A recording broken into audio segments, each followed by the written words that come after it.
നമ്മുടെ സാബുവിൻ്റെ അമ്മയും അച്ഛനും വന്നിട്ടുണ്ട്. സാബുമാൻ്റെ മറ്റുള്ളവർ വന്നപ്പോൾ പോലെ തന്നെ ടാസ്കൊക്കെ കളിച്ചിട്ട് തന്നെയാണ് വന്ന് കാണാൻ പറ്റിയത്. ഒണീലിനെയൊക്കെ വിളിച്ച് പരിചയപ്പെടുത്തുന്നുണ്ട്, ഒണീലായിട്ട് സംസാരിക്കുന്നുണ്ട്. എല്ലാവരുടെ സാബുവിൻ്റെ പാരൻസ് നല്ലപോലെ തന്നെ എല്ലാവരുടെ ഇടപെടുകയും സംസാരിക്കുകയൊക്കെ ചെയ്യുന്നുണ്ട്.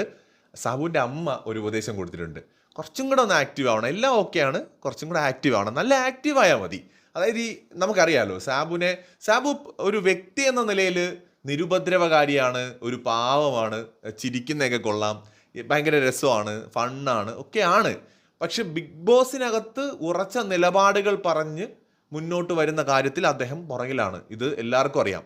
നിലവിൽ അവിടെ പല സ്ട്രോങ് ആയിട്ടുള്ള മത്സരാർത്ഥികളുമായി താരതമ്യപ്പെടുത്തുമ്പോൾ ആ കാര്യത്തിൽ അദ്ദേഹം പിന്നിലാണ്.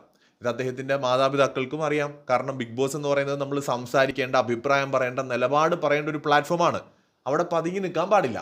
അതുകൊണ്ടായിരിക്കാം അദ്ദേഹത്തിൻ്റെ അമ്മ ഒന്നും കൂടെ ഒന്ന് ആക്റ്റീവ് ആകണമെന്ന ഉപദേശം അദ്ദേഹത്തിന് നൽകിയത്. കൂടുതൽ അപ്ഡേറ്റ്സുമായി വീണ്ടും വരാം.